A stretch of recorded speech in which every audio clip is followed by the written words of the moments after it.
नमस्कार प्यारे दोस्तों, आज के सेशन में आप सभी का हार्दिक स्वागत है, अभिनंदन है। दोस्तों यहाँ वीडियो सीटेट के फर्स्ट पेपर ईवीएस सेक्शन संबंधित होगा, अतः आप इस वीडियो को पूरा जरूर देखिएगा क्योंकि एग्जाम के दृष्टिकोण से बहुत ही महत्वपूर्ण वीडियो है। आपको बता दें दोस्तों, हमारे चैनल के माध्यम से विभिन्न प्रतियोगी परीक्षाओं की प्रिपरेशन करवाई जाती है, जैसे TGT, PGT, KVS, NVS, UGC NET, assistant professor, CTET, UP TET. अतः इस चैनल को आप सब्सक्राइब जरूर कर लीजिएगा क्योंकि एग्जाम के दृष्टिकोण से महत्वपूर्ण परीक्षा उपयोगी कंटेंट प्रोवाइड किया जाता है, बेहतरीन कंटेंट। अतः आप इसको सब्सक्राइब कर लीजिए। आइए आज का सेशन शुरू करते हैं। पहला प्रश्न है, देखते हैं ईवीएस का पहला प्रश्न क्या है।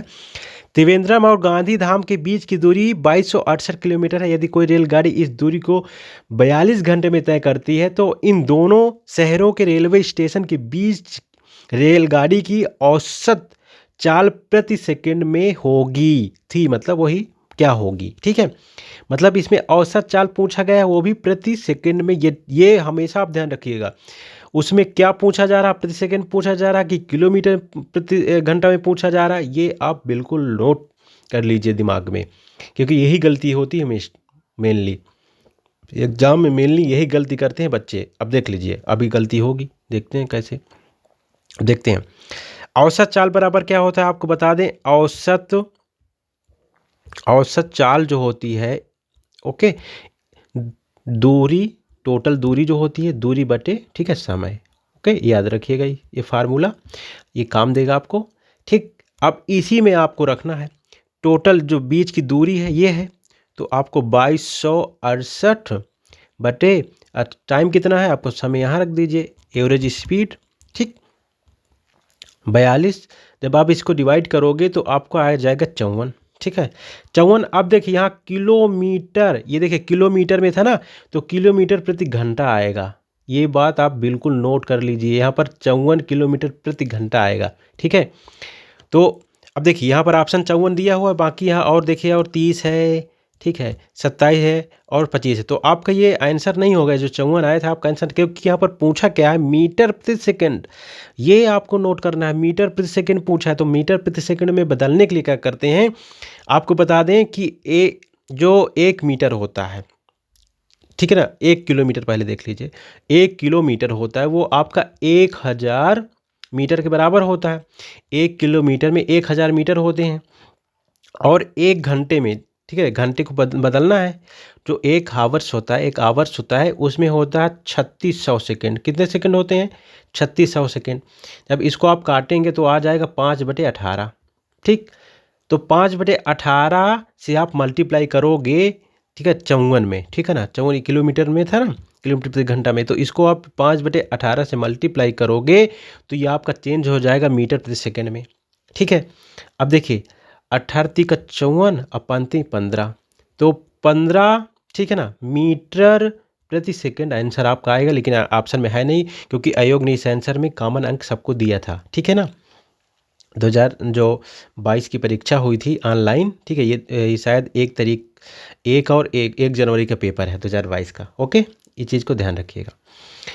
अब इसके बाद दोस्तों एक चीज़ और आपको बता दें, जैसे कि मतलब इसमें हमने मीटर प्रति सेकंड में चेंज किया, अगर इसी को, ठीक है, किलोमीटर प्रति घंटा में चेंज करना होता तो आपको 18/5 से गुणा कर देना है। ठीक है, देखिए बड़ा है, किलोमीटर में चेंज करना है तो बड़ा पहले ऊपर रहेगा और छोटा नीचे हो जाएगा, ये चीज़ ध्यान रखिएगा। ओके, आगे चलते हैं। ठीक, क्वेश्चन है दोस्तों, कोई छात्र ए पर है, बी पर पहुंचना चाहता है, ए पर है लेकिन वो बी पर पहुंचना चाहता है, इसके लिए वो पहले ओ पर जाता है, वो ओ पर जाता है, ओके, ठीक उत्तर में 120 मीटर दूरी पर है, और फिर वहाँ बी से ओ से बी ठीक पश्चिम दिशा में 50 मीटर दूरी पर है। तो ए और बी की बीच की दूरी बताना है और बी के सापेक्ष ए की दिशा बतानी है। ठीक, आपको इतना बताना है। पहले देख लीजिए, पहले फिर से एक बार, कोई छात्र है ए से, ठीक है, यहाँ पर देखते हैं, ए से वो बी में जाना चाहता है, सपोज दैट, लेकिन कह रहा है कि इसके लिए पहले वो ओ पर जाता है। कोई छात्र है वो पहले ओ पर जाता है, तो आपको दिखाते हैं, पहले ए है, ओ पर जाएगा, तो जो ए ओ है आपका, ओ आपका ए से ठीक उत्तर में ही देखिए लिखा हुआ ना, ठीक उत्तर का मतलब ऊपर हो गया। ठीक, अब देखिए दक्षिण उत्तर की दूरी कैसे बताते हैं, ये आपका उत्तर हो गया नॉर्थ, और ये दक्षिण हो गया, और ये पूरब हो गया, इधर को पूरब कहते हैं, इधर को पश्चिम कहते हैं, ये चीज़ें होती हैं। तो ऊपर जाएगा तो उत्तर होगा, ठीक है, ओ ऊपर है लेकिन 120 मीटर दूरी पर है। ठीक है, अब फिर आगे देखिए क्या बोल रहे हैं कि ओ से बी, जो बी है दोस्तों, ओ से 50 मीटर दूरी पर है। अब देखिए आपका बी यहाँ पर हो गया, सपोज दैट ये 50 मीटर की दूरी पर है बी। ओके, अब ए बी के बीच की दूरी, यानी मतलब इनकी बीच की दूरी बतानी है। और बी के सापेक्ष, देखिए बी के सापेक्ष ए की दूरी कितनी हो, मतलब दिशा क्या होगी ये भी बताना है। तो आपको क्या करना है, देखिए ये पाइथागोरस प्रमेय बन गया कि नहीं बन गया। ये आपका लंब हो गया और ये आपका आधार हो गया। ओके, और ये आपका कर्ण हो गया। ठीक, तो कर्ण निकालने के लिए देखिए सूत्र क्या होता है, आप हमेशा याद रखिएगा। ये सूत्र होता है कर्ण का, कर्ण स्क्वायर बराबर आधार जो हो उसका स्क्वायर प्लस लंब का स्क्वायर, ये होता है। तो देखिए आपका आधार कितना था, लंब कितना था, उसमें दिया है ना, एक 20 था एक 50 था। तो आपका आधार समझ 50 है, 50 स्क्वायर प्लस 120 स्क्वायर कर दीजिए। जब आप इनको करेंगे तो ये आ जाएगा आपका 50 का, जब स्क्वायर करेंगे तो 50 25 2500 आ जाएगा। और 20 का 120 का जब करेंगे तो 12 बने हमें 144 और 2 जीरो और बढ़ जाएंगे। ठीक है, तो ये आ जाएगा आपका 2500 प्लस 144 डबल जीरो। ठीक है, इतना आ गया। अब इसके बाद इनको क्या करना है, आपको जोड़ देना है। जब आप जोड़ेंगे इनको, नहीं स्क्वायर तो हो गए, हाँ जोड़ना है, अब इनको आपको जोड़ना है। जब आप इनको जोड़ेंगे तो आ जाएगा आपका 16,000, ठीक है ना, 900, इतना आ गया। अब देखिए इधर कर्ण का स्क्वायर था अंडर रूट, देखिए स्क्वायर था ना, आपको पता है ना ये बात। जब आप स्क्वायर में आप इधर रहेगा, देखिए स्क्वायर, और ये आ गया 16,900। तो अब ये स्क्वायर जो है इधर जब पलट जाएगा तो ये अब अंडर रूट में लग जाएगा। किस में लग जाएगा, अंडर रूट में। तो जब ये अंडर रूट में लग जाएगा दोस्तों, कर्ण बराबर 16,900 अंडर रूट। तो अंडर रूट का मतलब क्या होता है, आपको बताए थे ना कि अंडर रूट में क्या होता है, उनका जब गुणा करते हैं और जो मतलब एक जो वर्ग बनता है वो बाहर आ जाता है, ये मूल, ये वर्गमूल होता है। तो आप जब करेंगे तो ये देखिए 169 कितने का वर्ग होता है, एक 13 का, तो हो जाएगा आपका 13। ठीक है, जब इनका गुणा करेंगे तो 13 130 और गुणे 130। ठीक है, अंडर रूट ये आ जाएगा 130 से 130 आ जाएगा, ये दो एक एक जीरो बढ़ जाएगा, 13 का ये हो गया। तो आपको पता है जब अंडर रूट में दो चीज़ें सेम होती तो एक बाहर निकल आती है। तो आपका 130 बाहर निकल आएगा।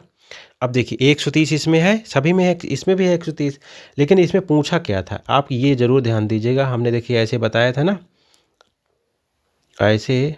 अब ऐसे उसने पूछा था, ऐसे गया पहले, फिर ऐसे गया और फिर ऐसे गया था। तो यहाँ पर बी था और यहाँ पर ए।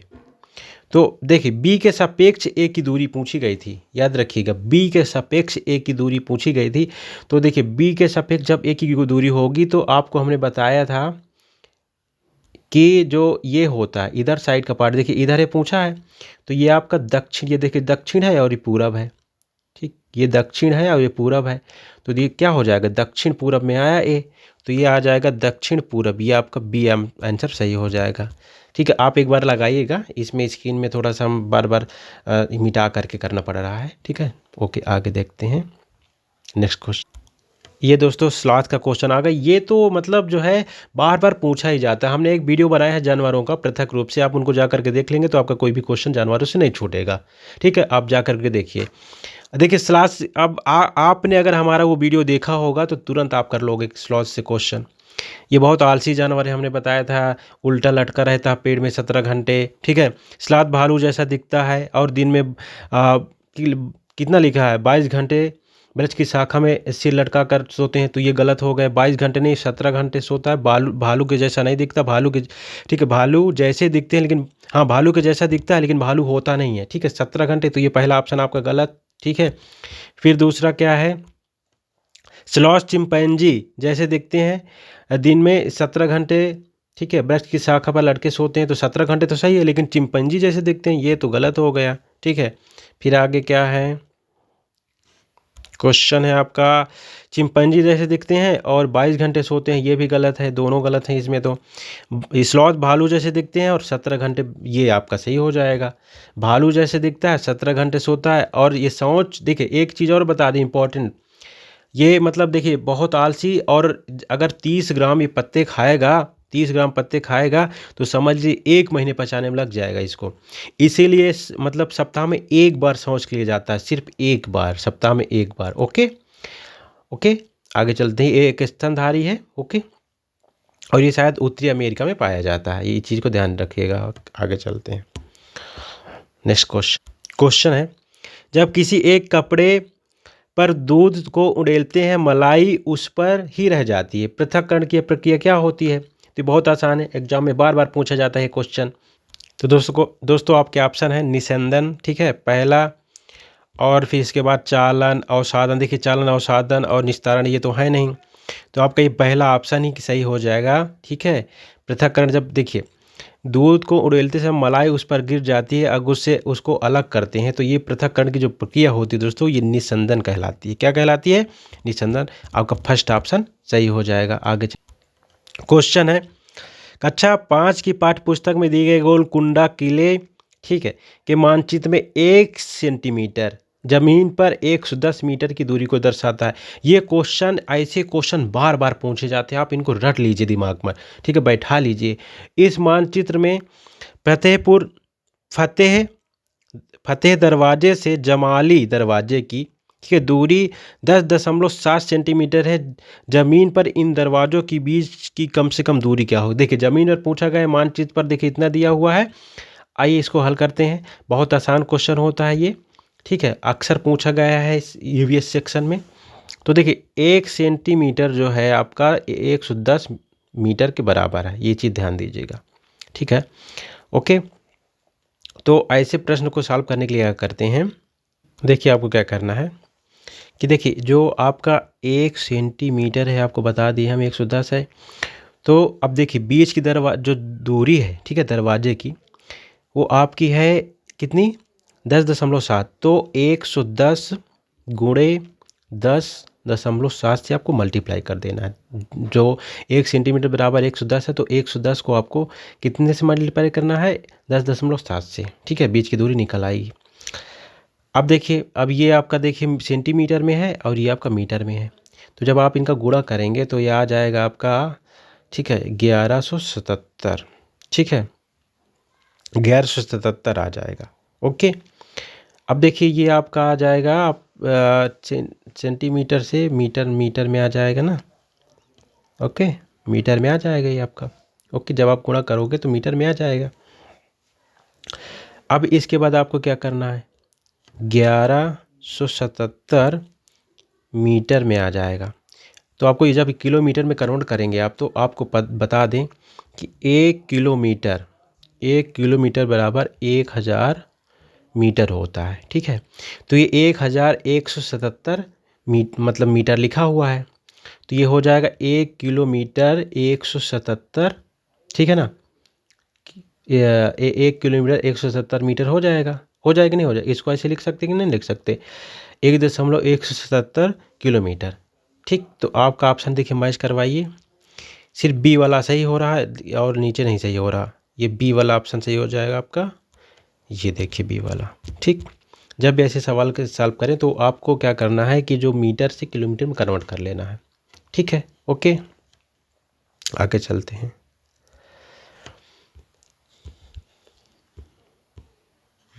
क्वेश्चन है दोस्तों, 3 राज्यों का वह समूह जिसके किनारे पर बंगाल की खाड़ी है। ठीक है, बंगाल की खाड़ी की बात हो रही। तो आपको जब अगर मैप बनाए ना, मैप, ठीक है ना, भारत का जो मैप है जब आप बनाओगे तो बंगाल की खाड़ी इधर साइड है।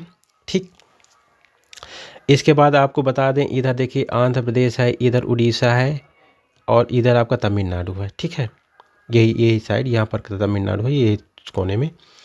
तो अब इसकी देखिए बात हो रही, तो इधर साइड तीनों देखिए, यहाँ पर उड़ीसा भी हो गया, आंध्र प्रदेश भी हो गया, तमिलनाडु भी हो गया। तो यही 3 राज्य आपके निकल रहे हैं बंगाल की खाड़ी किनारे पर। कौन कौन मिल रहे हैं? देखिए आपका ये ऑप्शन मिल जाएगा सेकेंड। ठीक है, उड़ीसा, ये थर्ड ऑप्शन है, उड़ीसा, आंध्र प्रदेश, तमिलनाडु, ये ऑप्शन सही हो जाएगा। ठीक है, तो आप एक बार स्टडी कर लीजिएगा अपने पूरे राज्यों की। देखिए आपको राज्य बता देते हैं, 28 राज्य हैं फिलहाल इस समय। ठीक है, और 8 केंद्र शासित प्रदेश हैं, जो आपका जम्मू कश्मीर और लद्दाख हैं, ठीक है ना। ये जो दोनों आपके केंद्र शासित प्रदेश बन गए हैं। और दमन दीव दादर नगर हवेली को जोड़ दिया गया है, आप याद रखिएगा। दमन दीव दादर नगर हवेली को जोड़ दिया गया। पहले 9 हो गए थे केंद्र शासित प्रदेश, पहले 7 थे, इसके पहले 7 थे तो 2 बन गए थे, ये आपके जम्मू कश्मीर और लद्दाख। लेकिन बाद में क्या किया गया है, दादर नगर हवेली और जो है दमन द्वीप को साथ में मर्ज कर दिया गया है, तो इसलिए आपके 8 फिर बचे हैं, ठीक है। ओके, और 28 आपके राज्य हैं, ठीक है। इन चीज़ को आप और एक बार पूरी मैप की स्टडी जरूर कर लीजिएगा, ठीक, क्योंकि मैप से प्रश्न आता है, ठीक। आगे देखते हैं। क्वेश्चन है दोस्तों, मान लीजिए आप मध्य प्रदेश में हो, इस राज्य के सापेक्ष किस दिशा में हमारे देश के सर्वाधिक घने जंगल हैं। देखिए, मध्य प्रदेश की बात हो रही है। मध्य प्रदेश अब भारत के बीच में, आपको पता ही है। तो इस राज्य मतलब जो किस दिशा में हमारे देश के सर्वाधिक घने जंगल हैं, ठीक है ना। तो दोस्तों, जो मध्य प्रदेश के घने जंगल सर्वाधिक किस कहाँ हैं आपको बताना होगा। तो आपको बता दें, जैसे कि आप मैप बनाओ, हाँ मैप बनाओ। इसके बाद तो देखिए मध्य प्रदेश बीच में यहाँ पड़ेगा। इसके बाद देखिए मध्य प्रदेश से इधर जो जंगल है ये झारखंड, छत्तीसगढ़, इधर के जो जंगल है बहुत घने हैं।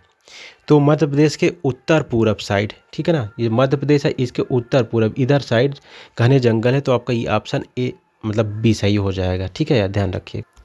क्वेश्चन है, माउंट एवरेस्ट की चोटी की ऊंचाई कितनी है, ठीक है ना। तो दुनिया का सबसे बड़ा पर्वत शिखर आपका माउंट एवरेस्ट, आपको पता है ये नेपाल में है। कहाँ है, नेपाल में है। अगर भारत का पूछा जाए तो भारत का सर्वोच्च ऊंचा पर्वत शिखर आपका कंचनजंगा है, ठीक है ना, कंचनजंगा याद रखिएगा, ठीक। कंचनजंगा आपका सिक्किम में है, सिक्किम में याद रखिएगा। और भारत का अगर पूछा जाएगा कंचनजंगा, और अगर विश्व का पूछा जाएगा तो माउंट एवरेस्ट नेपाल में है। इसकी ऊंचाई की बात हो रही है दोस्तों, तो ऊंचाई देखिए 4600 मीटर, 8550, 8950 और लास्ट में दिया है 8990। तो आपको बता दें, तो जो नियरेस्ट ऊंचाई है इसकी, ये मैच कर रहा है सेकेंड वाले से, ठीक है, ये हो जाएगा 8848.6 ऐसे कुछ है इसकी, ठीक है। ओके, तो ये आपका बी नियरेस्ट हो जाएगा, तो ये आपका ऑप्शन सही हो जाएगा। आगे चलते। क्वेश्चन है दोस्तों, टूटता तारा होता है, टूटता तारा क्या होता है, आपका तारा होता है, धूमकेतु होता है, उल्का होता है, क्षुद्रग्रह होता है। तो आपका ऑप्शन दोस्तों ये आपका उल्का, ये आपका सही हो जाएगा। जो उल्का पिंड होते हैं दोस्तों, ठीक है, ये टूटते, जैसे आपने देखा होगा आसमान में कभी कभी टूटते तारे दिखाई देते हैं, तो ये आपके उल्का पिंड होते हैं। ओके, और आपको तारा के बारे में आपको बता ही दें, तारा हमारा सूर्य है, ये तारा है, सूर्य ये एक तारा है। और सूर्य में दोस्तों आपको पता है हाइड्रोजन 71% और हीलियम लगभग 23% होता है। हाइड्रोजन और हीलियम की मात्रा सर्वाधिक होती है, सबसे ज़्यादा हाइड्रोजन होता है। संयलन विधि होती है ना, उसके बीच से ये लोग प्रकाश बना लेते हैं, यानी जो वहाँ आग बनती है, प्रकाश बनता है, स्वयं का होता है सूर्य का, ठीक है, हाइड्रोजन और हीलियम की मदद से बनती है, ठीक है। और जो धूमकेतु होता है, इसे पुच्छल तारा जो होता है दोस्तों, ठीक है, धूमकेतु एक पुच्छल तारा होता है। जो धूल कण होते नहीं है, मतलब एक पिंड होता है, ये भी सौरमंडल, ठीक है, जो हमारा सौरमंडल उसका होता है एक भाग है, ये भी धूमकेतु भी। और जो क्षुद्रग्रह होते हैं दोस्तों, ये आपके मंगल ग्रह आपको पता है ना, मंगल और बृहस्पति, ठीक है, इनके बीच बृहस्पति सबसे बड़ा जो ग्रह होता है, बृहस्पति के बीच होता है ये क्षुद्रग्रह मंगल और बृहस्पति के बीच होता है। बृहस्पति सबसे बड़ा ग्रह है, ठीक है, आपको पता ही है।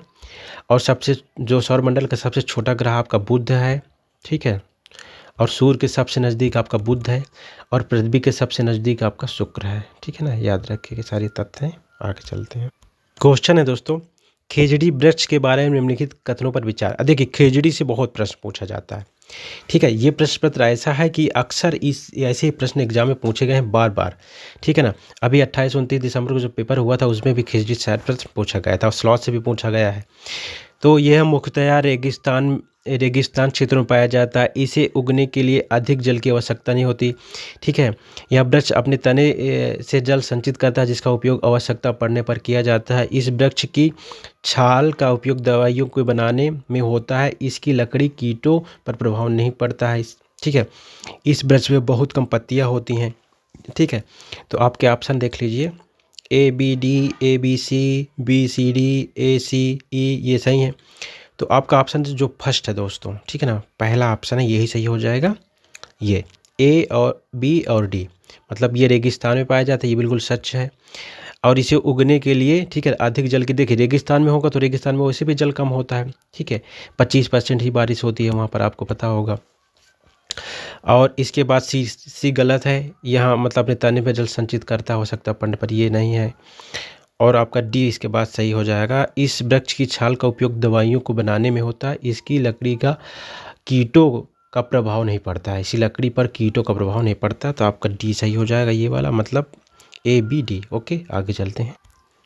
क्वेश्चन है दोस्तों, ये भी क्वेश्चन बार बार रिपीट होता है, ठीक है, इसमें जितने भी प्रश्न हैं ये अक्सर एग्जाम में आए हैं, इसलिए आप बिल्कुल ध्यान से इनको देखिए। किसी छात्र द्वारा नीचे दिए गए कथन पर विचार कीजिए। मैं जिस क्षेत्र से आया हूँ वहाँ बारिश बहुत कम होती है, गर्मी बहुत पड़ती है, हमारे घर मिट्टी के बने होते हैं, घरों की दीवारें बहुत मोटी होती हैं, इन्हें मिट्टी से ही पोतकर सुंदर किया जाता है, घरों की छतें कटीली की झाड़ियों से बनाई जाती हैं। यह छात्र किस राज्य से आया होगा? ठीक है, आपके सामने ऑप्शन है लद्दाख, असम, राजस्थान, उत्तर प्रदेश। ठीक है, ऐसे प्रश्न बहुत पूछे जाते हैं कि कोई छात्र मतलब विशेषता बताएगा अपने गांव की और उसके बाद उसका प्रश्न पूछ लिया जाता है। जैसे एक असम का है, असम से पूछा जाता है कि असम में जो घर बनाए जाते हैं, ठीक है ना, वो लगभग 10 या 12 फीट जो है ज़मीन से ऊपर बनाए जाते हैं घर। ठीक, जब बारिश हो जाती है तो वो आपका असम की बात हो जाएगी, असम से ऐसे क्वेश्चन पूछे जाते हैं। ठीक है, तो दोस्तों इसका आंसर देखिए, गर्मी बहुत पड़ती है तो गर्मी आपकी देखिए लद्दाख में तो बहुत ठंड पड़ती है, तो इसमें लद्दाख तो होगा नहीं, आपको पता है लद्दाख में बहुत ठंड पड़ती है। असम की बात हमने बताया ना, असम जब बारिश होती है वहाँ पर तो घर ऊंचाई पर लगभग 10 या ठीक है 12 फीट ऊपर घर बना लिए जाते हैं, ऊंचाई पर बांस के घर बना लिए जाते हैं। तो राजस्थान एक बचता है, तो राजस्थान आपको पता है ये रेगिस्तान में है और यहाँ पर गर्मी बहुत पड़ती है, तो आपका ये राजस्थान ऑप्शन सही है। उत्तर प्रदेश होगा ही नहीं। ठीक है, तो ये आपका हो जाएगा। ओके, आगे चलते हैं।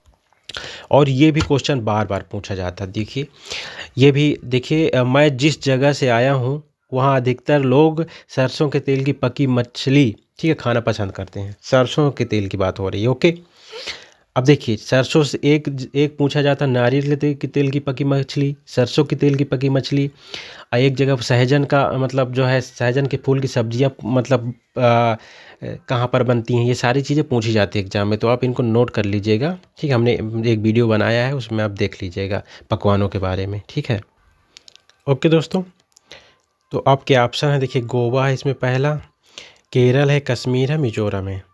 तो आपका ऑप्शन दोस्तों इसमें सही हो जाएगा कश्मीर। ठीक है, कश्मीर में ऐसा होता है। अब देखिए एक आपको बताते हैं एक तथ्य, देखिए सरसों से पकी मछली ठीक खाना पसंद करते हैं, सरसों के तेल की बात हो रही, यहीं पर नारियल के तेल की बात कर दे अगर, नारियल, ठीक है ना, नारियल के तेल की पकी मछली की बात कर दें, नारियल से तेल की पकी मछली बात कर दें तो गोवा में हो जाएगा, ये ऑप्शन आपका ए सही हो जाता अगर नारियल की बात करता। लेकिन जब सरसों की तेल से पकी मछली की बात होगी तो आपका कश्मीर सही होगा, याद रखिएगा। कश्मीर तभी सही होगी जब सरसों की पकी मछली की बात करें, सरसों के तेल की बात, और जब नारियल की मछली की बात करेगा तो आपका गोवा हो जाएगा। ओके, बिल्कुल आपको याद रखना है इस बात को। ठीक है, और इसके बाद आप केरल में बता दें तो केरल में आपको पता ही होगा, केरल के जो फेमस फूड हैं आपका ये केले के फूल की सब्जी यहाँ बनती है। ठीक है, केले की। ठीक है, और इसके बाद और क्या है, और यहाँ यहाँ तो जो फेमस है डोसा वगैरह फेमस है। मिजोरम का नहीं पता है कुछ, इसका जो नहीं पूछा जाता, ज़्यादातर केरल, गोवा, कश्मीर का ही पूछा जाता है। ओके, आगे चलते हैं। मिजोरम के एक नृत्य बहुत पूछा जाता है, बहुत फेमस है, वो चिराओ नृत्य पूछा जाता है मिजोरम का। ठीक है, चिराओ नृत्य अभी शायद 28 या 29 दिसंबर जो पेपर हुआ था उसमें पूछा गया था, तो मिजोरम के चिराओ नृत्य बहुत फेमस है। ओके, ठीक है, ओके, आगे चलते हैं।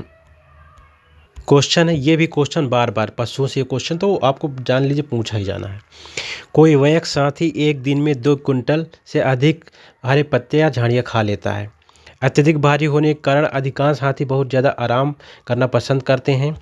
और फिर आपका ऑप्शन हो जाएगा, जहाँ तक कि 3 महीने आयु की हाथी के बच्चे का भार सामान्यतः 200 केजी होता है।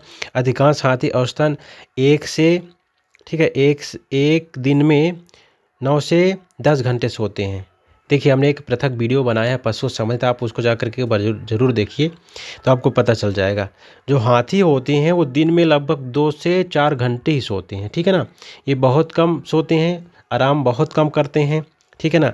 इसमें लिखा है अत्यधिक भारी होने के कारण हाँ, अधिकांश हाथी बहुत ज़्यादा आराम करते, तो ये भी आपका गलत हो जाएगा, ठीक है। और जो ये पहला ऑप्शन है, कोई वयस्क हाथी एक दिन में 2 कुंटल यानी 200 केजी से अधिक हरे पत्ते नहीं, ये 100 केजी, एक दिन में लगभग 100 केजी, ठीक है ना, हरे पत्ते खाता है या झाड़ियाँ खा लेता है 100 केजी के आसपास। तो आपका ये भी गलत हो गया, 200 लिखा है, गलत है। ये देखिए यहाँ तक कि 3 महीने का, जो 3 महीने की आयु के बच्चे का भार होता है वो 200 केजी के आसपास होता है, तो ये आपका थर्ड सही हो जाएगा। ओके, ये फैक्ट याद रखिएगा। और ये भी पूछा जाता है कभी कभी, फैक्ट में दे देता है। जो हाथनियाँ होती हैं, हाथियों का झुंड होता है दोस्तों, जो बुजुर्ग हाथनी होती है वही मतलब उसकी नेता होती है, ये भी पूछा जाता है, बुजुर्ग हाथी नेता होता है। और 14 से 15, ठीक है ना, साल तक ही हाथी, जो वयस्क हाथी होता है वो झुंड में रहता है। और जो झुंड होता है दोस्तों वो सिर्फ हाथियों का जो हाथनियों का होता है, हाथियों का झुंड नहीं होता, वो सिर्फ बच्चे रहते हैं झुंड में दोस्तों, हाथनी और बच्चे रहते हैं, ये भी क्वेश्चन पूछा जाता है, ठीक है। याद रखिएगा ये सारे फैक्ट। ओके, आगे चलते। क्वेश्चन है, एक समूह को चुनिए जिसका प्रयोग पुनः चक्रण के पश्चात, ठीक है, किया जा सकता है, जिसका प्रयोग पुनः चक्रण, रिसाइकलिंग, ठीक है ना, के बाद भी किया जा सकता है। पॉलीथीन बैग, कागज़, बैटरी, मोबाइल फ़ोन तो इनका नहीं हो सकता। चादरें, ठीक है ना, समाचार पत्र, प्लास्टिक बोतलें, देखिए प्लास्टिक बोतल आ गई तो नहीं होता इसका बैटरी, ठीक है। इसके बाद आपका थर्ड ऑप्शन है लोहे की कीलें, कांच की बोतलें, स्टील मग और जो है गत्ते का डिब्बा, ये इनका पुनः चक्रण के बाद हो सकता है। रिसाइकलिंग देखिए आपको बता दें पॉलीथीन की नहीं होती है, जहाँ भी प्लास्टिक की बोतलें की बात आई, पॉलीथीन की बात आई, उसका नहीं होगा। अब ये हो जाएगा आपका, देखिए इसमें लोहे की कीलें होती हैं, इनका रिसाइकलिंग, कांच की बोतल इसका भी रिसाइकिल हो जाएगा, स्टील का मग है इसका भी रिसाइकिल, और गत्ते का डिब्बा ये भी रिसाइकिल हो सकता है। और आपका ये भी नहीं होगा चमड़े का बैग, लकड़ी का, ये प्लास्टिक, ये देखिए प्लास्टिक आ गया ना, प्लास्टिक जहाँ भी होगा वहाँ पर उसकी रिसाइकिल नहीं होगा, तो आपका ये, ठीक है, इसीलिए कहते हैं प्लास्टिक का यूज ना करो। ओके, आगे चलते हैं। क्वेश्चन है, देखिए कॉलम दिया है, फर्स्ट कॉलम, सेकंड कॉलम। अब इसमें देखिए कुछ पकवान दिए हैं। अब देखिए पकवान से क्वेश्चन आते ही आते हैं, हमने एक वीडियो बनाया, आप बार बार कह रहे हैं, आप उसको देखिए, पकवान से एक भी क्वेश्चन नहीं छूटेंगे। देखिए पहला छोले भटूरे और गोवा दिया है, और नारियल के डली करी के साथ उबला टाइपियोका, ठीक है, केरल दिया है। सरसों के तेल में पक्की मछली, ठीक है, उत्तराखंड। नारियल के तेल में पकी मछली, कश्मीर। और पंजाब लास्ट में दिया है। तो देखिए आपको हम बता दिए पहले, जब अभी थोड़ी देर पहले एक क्वेश्चन आया हुआ था, तो नारियल के तेल की जब बात होगी तो ये गोवा होगा, तो आपका ये आपका 4 का ये सही हो जाएगा। सरसों के तेल की बात होगी तो कश्मीर हो जाएगा। सरसों देखिए, नारियल, गोवा, सरसों, कश्मीर, ठीक है। और जब टाइपियोका की बात, इसे कसावा भी कहते हैं, टाइपियोका एक तरह कसावा, ठीक है ना, एक शकरकंद के जैसा होता है। नारियल डली करी के साथ उबला टाइपियोका, ठीक है ना। तो ये दोस्तों केरल में यूज होता है, तो आपका ये बी का यही हो जाएगा। अब छोले भटूरे सब ज़्यादा कहाँ प्रयोग किए जाते हैं, आप बताएं। तो दोस्तों छोले भटूरे सर्वाधिक जो है पंजाब में, बहुत फेमस है पंजाब के छोले भटूरे, ठीक है। तो आपका ये आ जाएगा, ठीक। तो आपको सब कंफर्म हो गया ना। नारियल देखिए आपको पता है नारियल के सर्वाधिक उत्पादन केरल में होता है, ठीक है। उत्पादन की अगर बात करें, नारियल का सर्वाधिक केरल में होता है, ठीक है।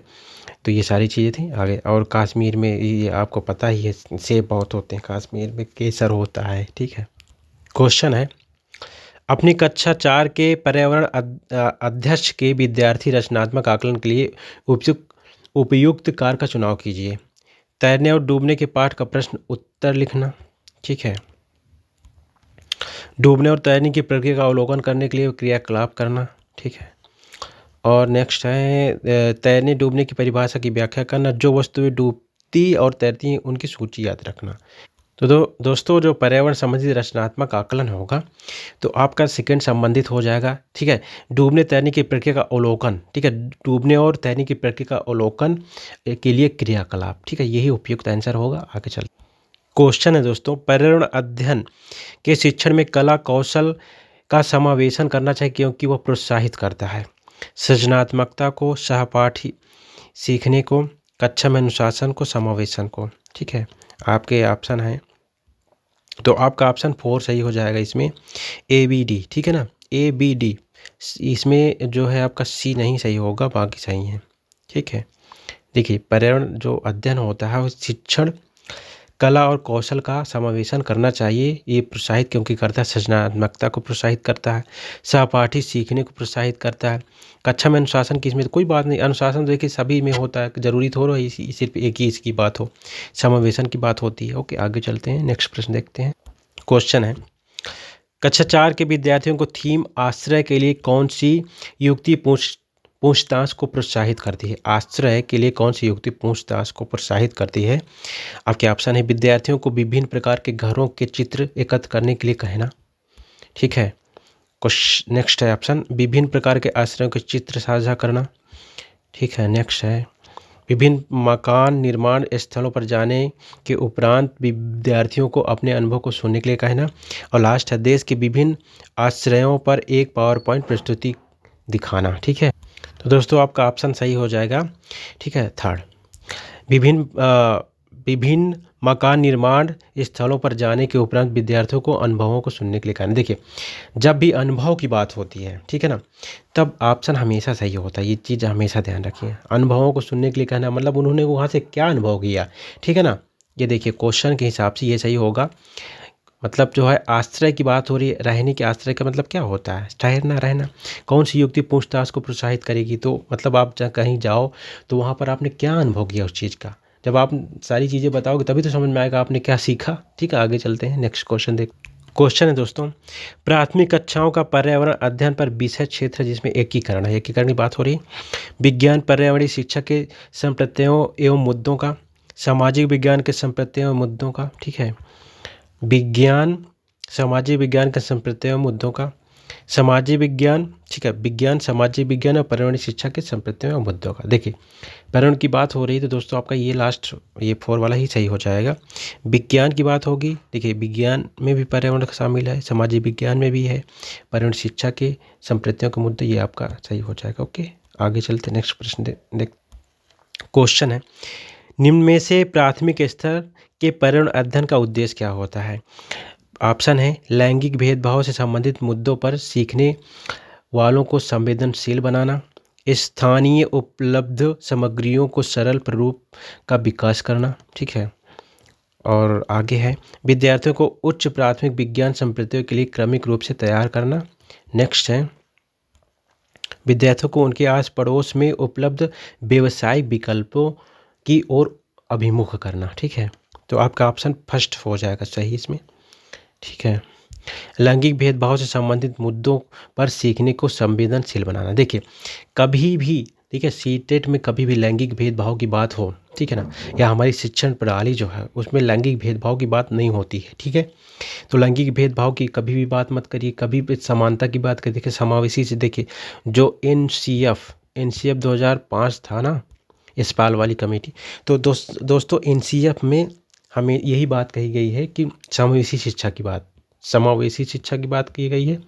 तो समावेशी का मतलब क्या है? सबको साथ में लेके चलना, कोई भेदभाव नहीं, भेदभाव रहित, ठीक है ना, शिक्षा प्रणाली होनी चाहिए। आगे चलते हैं, क्वेश्चन है, शिक्षिका ने अपने विद्यार्थियों को भोजन के रूप में ग्रहण करने वाले पौधों की विभिन्न जड़ें, तने, पुष्पों के नाम जानने के लिए अपने परिवार के सदस्यों से परामर्श करने के लिए कहा। इस क्रियाकलाप की अभिकल्पना की गई है, ठीक है। तो आपको ऑप्शन हो जाएंगे, अनुभवात्मक सीखने को प्रोत्साहन के लिए, अनुभवात्मक सीखने को प्रोत्साहित करने के लिए, ठीक है। ऑप्शन नेक्स्ट हो जाएगा, भोजन से संबंधित संप्रत्ययों के सीखने को प्रोत्साहित करने के लिए, पाठ को अधिक आनंदमयी और रुचिपूर्ण बनाने के लिए। देखिए, यहाँ पिक्चर तो दिखाई नहीं जा रही है जो अधिक आनंदमयी हो जाएगी, कोई चित्र दिखाया नहीं जा रहा, तो ये तो गलत हो जाएगा।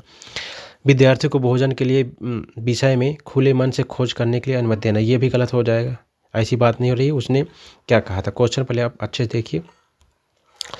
भोजन, देखिए, विद्यार्थियों को भोजन के रूप में ग्रहण करने वाले पौधे विभिन्न जड़ों जैसे जड़, तना, पुष्पों के नाम जानने के लिए अपने परिवार से परामर्श लेने की बात कही गई थी, ठीक है। परिवार से परामर्श लेने की बात जब कही जाएगी तो अनुभव की बात होगी, यानी पहला ऑप्शन आपका सही हो जाएगा, ठीक है। अनुभवात्मक सीखने को प्रोत्साहित करना, मतलब देखिए जब वो सीख के आएगी तो अनुभवात्मक प्रोत्साहन मिलेगा उसको, ठीक है। आगे चलते हैं, क्वेश्चन है, दृष्टि बाधित विद्यार्थियों को पर्यावरण अध्ययन पढ़ाने के लिए निम्न से कौन सी युक्ति सर्वाधिक उपयुक्त है?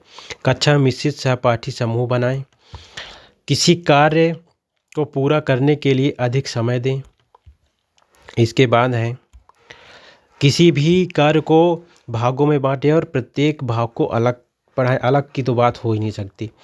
स्पर्शी शिक्षण अधिगम सामग्री का अधिक प्रयोग कर। देखिए यही होता है स्पर्शी शिक्षण। ब्रेल, देखिए ब्रेल लिपि होती नहीं है, ब्रेल लिपि होती है ना, ये इसका प्रयोग करें। ठीक है, लुई ब्रेल ने इसका आविष्कार किया था। ठीक है, फ्रांस के थे लुई ब्रेल। ठीक है, फ्रांस के थे वो। ठीक है, लुई ब्रेल ने ब्रेल लिपि का आविष्कार किया था, जो दृष्टिबाधित बच्चे होते हैं उनके लिए होती है। इसमें जो है ये क्वेश्चन भी पूछा जाता है कि इसमें 6 वो होते हैं, ठीक है ना, अंक 6 पॉइंट होते हैं, ऐसा कुछ प्रश्न पूछा जाता है एग्जाम में। ठीक है, आगे चलते हैं। पर्यावरण अध्ययन का शिक्षण करते हुए वहाँ पाठ, ठीक है, करते हुए पाठ का वहाँ उपयुक्त स्तर जिस पर विद्यार्थियों का आकलन किया जाना चाहिए वहाँ है। पाठ के अंत में, पाठ के आरंभ में, ठीक है, ऑप्शन है आपके। और नेक्स्ट है जब विद्यार्थी आकलन के लिए उपयुक्त हो, और लास्ट में शिक्षण अधिगम के दौरान। ठीक है, तो यही ऑप्शन सही हो जाएगा। शिक्षण, देखिए जब भी शिक्षण अधिगम की बात होती है तो ये ऑप्शन सही होता है। ठीक है ना, और फिर ये सही भी क्वेश्चन के हिसाब से। ठीक है, यहाँ पर दिया गया है पर्यावरण अध्ययन का शिक्षण करते हुए पाठ का उपयुक्त स्तर विद्यार्थियों के आकलन, ठीक है, किया जाना चाहिए।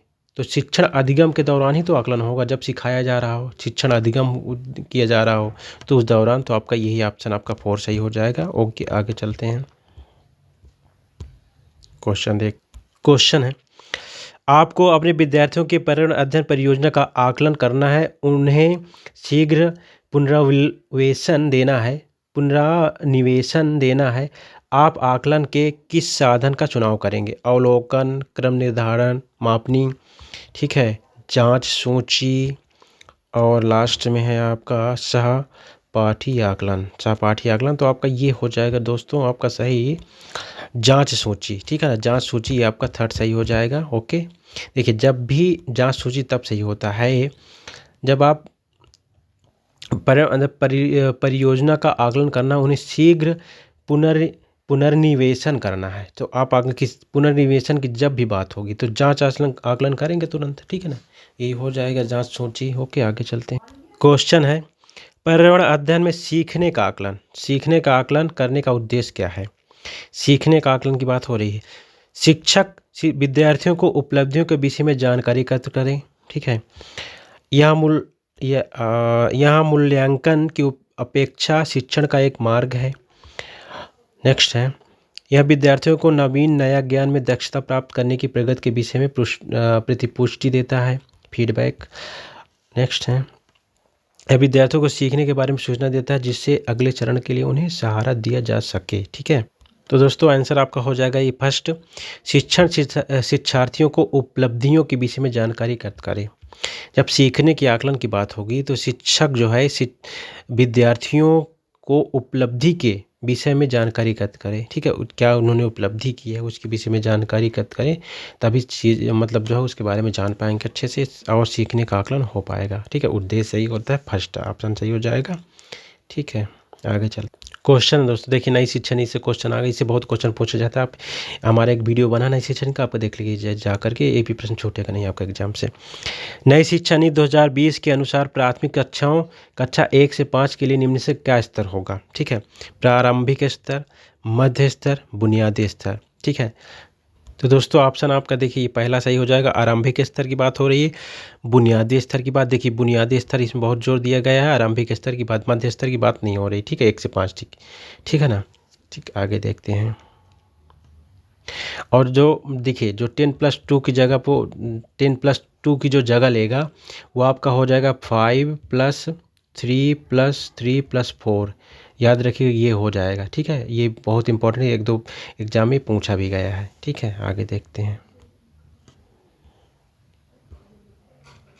ये ऑप्शन आपका ये 3 सही, ए सी सही हो जाएगा, यानी मतलब जो है 1 और सी, यानी मतलब बी आपका गलत है। ओके, आगे। और दोस्तों नई शिक्षा नीति के जो अध्यक्ष थे उनका नाम था कस्तूरी रंजन। ठीक है, कस्तूरी रंजन। ठीक है, और 1 से 5 तक दोस्तों अंग्रेजी भाषा को समाप्त कर दिया गया है और जो मातृभाषा को उसमें जोड़ा गया है। ये सारे तथ्य एग्जाम में जो पूछा जाता है। ठीक है, आगे चलते हैं। क्वेश्चन है, प्राथमिक स्तर पर निम्न में से क्या प्रक्रिया कौशल नहीं है? कौशल की बात नहीं है, कौन सी प्रक्रिया कौशल नहीं? मानचित्रण। ठीक है, और इसके बाद है क्रियाशील परिवर्तनों को परिभाषित करना। इसके बाद है परिकल्पना की जांच, तथ्यों को, ठीक है, अनुस्मरण करना, तथ्यों का अनुस्मरण। तो दोस्तों आपका ऑप्शन 3 सही हो जाएगा, परिकल्पना की जांच करना। ठीक है, ये देखिए, पढ़ लीजिए आप इसको पहले। यानी मतलब देखिए, प्राथमिक स्तर पर निम्न से क्या प्रक्रिया कौशल नहीं है? तो देखिए, ये भी कौशल है, मानचित्रण। ठीक है, क्रियाशील परिवर्तनों को परिभाषित करना, ये भी कौशल है। परिकल्पना की जांच करना, ये भी कोई कौशल नहीं होता। तथ्यों का अनुस्मरण करना, ये भी ठीक है कौशल है। आगे चलते हैं। क्वेश्चन है, थीम, परिवार, मित्र, निम्न में से कौन सा उप थीम है? चीज़ें जो हम बनाते हैं और करते हैं। ठीक है, कार्य और लेखन। ठीक, भोजन और जल, हमारा आश्रय। तो दोस्तों आंसर सही हो जाएगा आपका ये सेकंड। ठीक है, कार्य और खेल। ठीक, ये सेकंड से हो जाएगा। यानी परिवार और मित्र की बात हो रही है यहाँ पर, इसकी उप थीम बनाई जा सकती है कार्य और खेल। ठीक है, ठीक, ओके, परिवार और मित्र की बात हो रही है। ओके, आगे चलते हैं। मित्र संबंधित खेल और काल परिवार। ठीक है, ओके, आगे चलते हैं। क्वेश्चन है, निम्न में से कौन सा अपसारी प्रश्न है जो पर्यावरण अध्ययन की शिक्षिका अपनी कक्षाओं की सृजनात्मकता क्षमता को प्रोत्साहित करने के लिए पूछेगी? आपके ऑप्शन हैं, मृदा में प्याज के बीजों को बोने से लेकर के फसल काटने तक के चरण कौन से हैं? दिल्ली जैसे शहरों में वायु प्रदूषण को कम करने के लिए आप क्या कदम उठाएंगे? ठीक है, लवण के विलयन में आप लवण कैसे पृथक करेंगे? और लास्ट में है आपका, पत्तियों का हरा रंग क्यों होता है? पत्तियों का हरा रंग क्यों होता है, ये प्रश्न पूछ। पत्तियों का हरा रंग क्यों होता है आपको पता ही है दोस्तों, क्लोरोफिल के कारण। ठीक है, ये क्वेश्चन पूछा जाता है, क्लोरोफिल। पत्तियों को जो पेड़ होता है ना, पेड़ का रसोई घर कहा जाता है क्योंकि खाना ही बना के देती है। पत्तियों को पेड़ का रसोई घर भी कहा जाता है। क्लोरोफिल का मतलब जो है, इसमें क्लोरोफिल की सहायता से और जो है सूर्य के प्रकाश, कार्बन डाइऑक्साइड की सहायता से भोजन बनाते हैं प्रकाश संश्लेषण के विधि से। ठीक है, ये क्वेश्चन है, ये तो खैर ऐसे बता दिए हम आपको जानकारी के लिए, लेकिन ऑप्शन आपका सही हो जाएगा दोस्तों इसमें सेकंड। दिल्ली जैसे शहरों में वायु प्रदूषण को कम करने के लिए आप क्या कदम उठाएंगे? देखिए, पर्यावरण की बात हो रही तो देखिए क्वेश्चन क्या था, अपसारी। ठीक है ना, अपसारी प्रश्न है। ठीक है, अध्ययन शिक्षिका अपनी सृजनात्मक क्षमता को विकसित करना है। तो देखिए, अब प्रदूषण की बात होगी तो इसमें प्रदूषण क्या मतलब, जब आप कोई नया मतलब किसी चीज़ को मतलब हल करने के लिए, समाधान, कोई प्रॉब्लम को सॉल्व करने के लिए आप कदम उठाओगे तो उसमें क्या होगा, सृजनात्मकता विकसित होगी कि नहीं, उसकी क्षमता पता चलेगी कि नहीं चलेगी।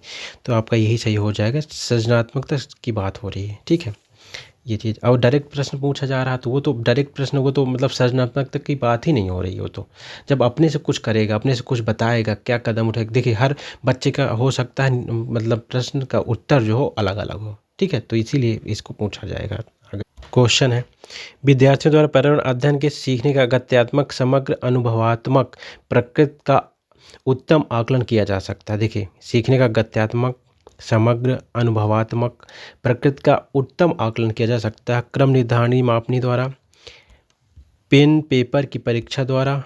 ठीक है, और आपका है विश्वसनीय आकलन युक्ति द्वारा, मौखिक परीक्षा द्वारा। आपका ऑप्शन जो है 3 सही हो जाएगा, विश्वसनीय आकलन युक्तियों द्वारा। ठीक है, ये ऑप्शन आपका सही हो जाएगा। दोस्तों आज के प्रश्न यही समाप्त होते हैं। ठीक है, ये 30 प्रश्न थे आपके ईवीएस संबंधित 30 प्रश्न थे, आज यहीं समाप्त होता है। और अब नेक्स्ट टाइम में मिलेंगे हम आपको मतलब नए वीडियो के साथ। और आपको अगर ये वीडियो अच्छा लगा हो, ठीक है, तो आप इसको शेयर कर दीजिए अपने दोस्तों के साथ ताकि उनको भी कुछ फ़ायदा मिल सके। ठीक, अगर हमारा देखिए पढ़ाना आपको अच्छा लगता है, जो भी नए भाई बहन हमारे चैनल को सब्सक्राइब ज़रूर कर लेंगे। और डेली देखिए हम आपके लिए वीडियो लाते हैं, डेली है मतलब प्रिपरेशन करवा रहे हैं, मेहनत कर रहे हैं, तो थोड़ा हमें सपोर्ट कीजिए। Okay, thanks for watching this video, have a good day, खुश रहिए, मस्त रहिए। ठीक, और एग्ज़ाम को अच्छे से क्वालिफाई कर लीजिए, भगवान से दुआ कि आप पास हो जाओ। ओके।